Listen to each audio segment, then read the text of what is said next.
earth that will always defeat the rebels. These are miracles, secrets, and authority. But does Vladimir Putin have this power? As it is known, the prolongation of the Ukrainian war and the defeats on the front lines have revealed the cracks in the Russian army. The tension between the Russian army and the Wagner group increased day by day. The rising tension gave way to revolts and riots. Russian soldiers refused to sign a contract to fight Wagner. Things got worse when the soldiers refused to sign a contract. The Russian soldiers who refused to sign the contract disappeared. Wagner mercenaries participated in intense fighting to take control of the city of Bachmut in eastern Ukraine. The battle for the city has intensified since last August, with heavy losses on both sides. In particular, Wagner units saw their numbers dwindle. U.S. security officials estimated that about 9,000 Wagner soldiers were killed and 21,000 injured in February. The Wagner leader is now desperately looking for new recruits to cover his shocking losses. Wagner Prigozhin had previously toured the Russian prisons to recruit prisoners into his private militia. But in February, the Kremlin administration completely stopped Wagner's prison recruitment program. Now it seems that the militia boss is forcing Russian soldiers to serve in the ranks of his mercenary group. A brute justice is applied to the soldiers who refuse this. The wives of the recently enlisted Russians made statements to the independent news organization. Wives of Russians stated that their men were transferred from a military camp in Rostov-on-Don to the Luhansk region in eastern Ukraine. The number of soldiers transferred to the Luhansk region reaches 500. Of these 500 soldiers, 150 were then taken. About 30 Wagner armed representatives greeted these soldiers in Stakhanov. A soldier told his mother over the phone that they were locked in a railroad repair factory. The soldier stated that they were stupidly sold and did not consent to it. The Wagner group's use of Russians to make up for their troop losses is a bold move. With this move, the tension between the Russian leader and the Wagner leader is only a matter of time. Also, the leader of the private Russian military contractor Wagner Group called for an end to the war in Ukraine. Prigozhin struck a blow to the efforts of Putin. Prigozhin stated that the special military operation, in the words of the Russian president, has now been completed.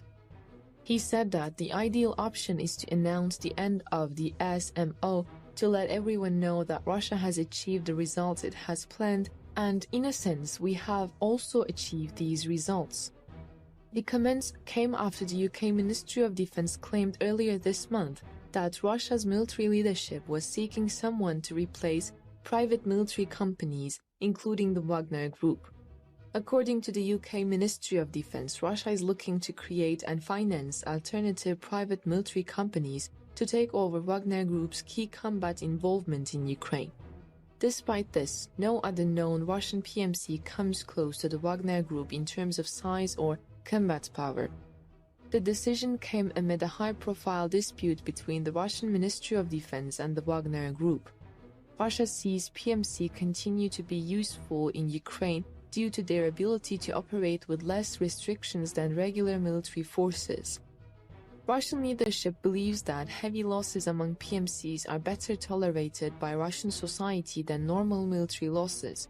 On the other hand, leaked US intelligence documents suggested that a large part of Russia's elite Spetsnaz special forces units were destroyed in the war in Ukraine. From a leaked document, satellite photos of a base used by the 22nd Separate Spetsnaz Brigade in southern Russia were shared. Comparing pictures from November 2021 to November 2022 revealed that the base was significantly depleted, indicating an extreme state of loss.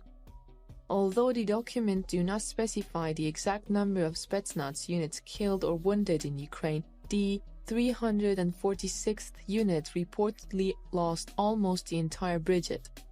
According to the assessment, the 22nd Separate Spetsnaz Brigade saw 90 to 95% attrition rate with the other two units. Spetsnaz troops were ordered to enter Kiev in the early days of the war and kidnap the Ukrainian president, and they eventually failed. These elite commandos go through years of extensive training. These elite commandos are considered the greatest soldiers in the Russian army. When Putin ordered his troops to cross the Ukrainian border in February 2022, senior commanders used Spetsnaz units because they were not fully confident that conventional warplanes would be effective on their own. But the elite commandos who played a key role in the Ukrainian war took serious blows.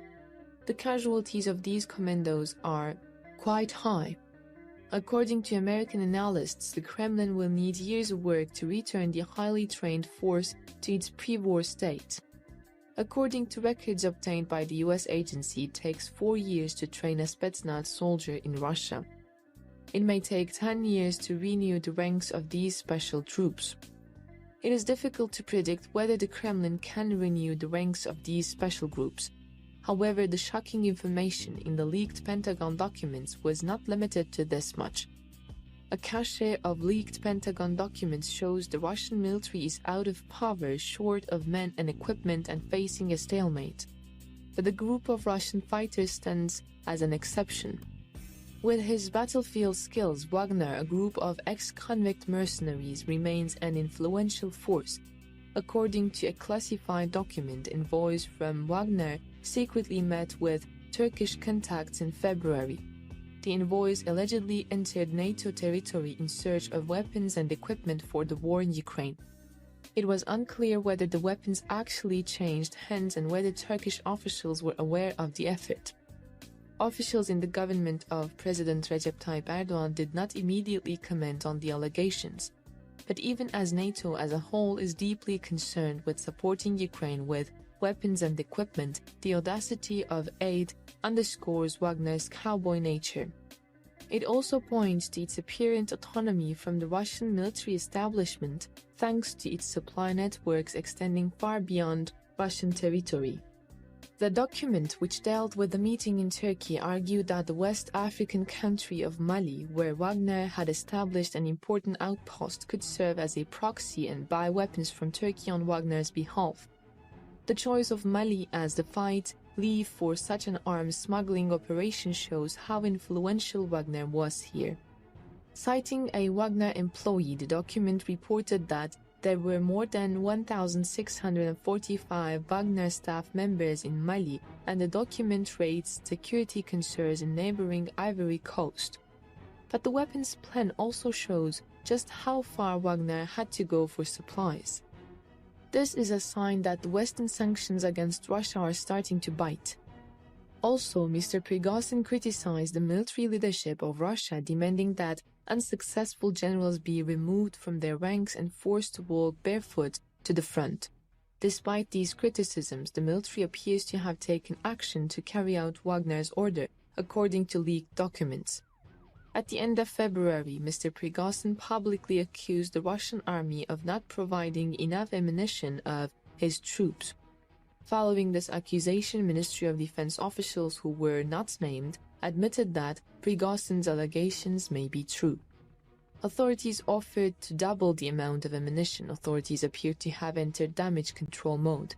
In summary, the leaked Pentagon documents have not yet been proven to be authentic. The information we mentioned above is only a claim for now. However, there is one thing that is real. This is the escalation of tensions between the Russian army and the Wagner troops. The Wagner chief had his eye on the Russians to round out his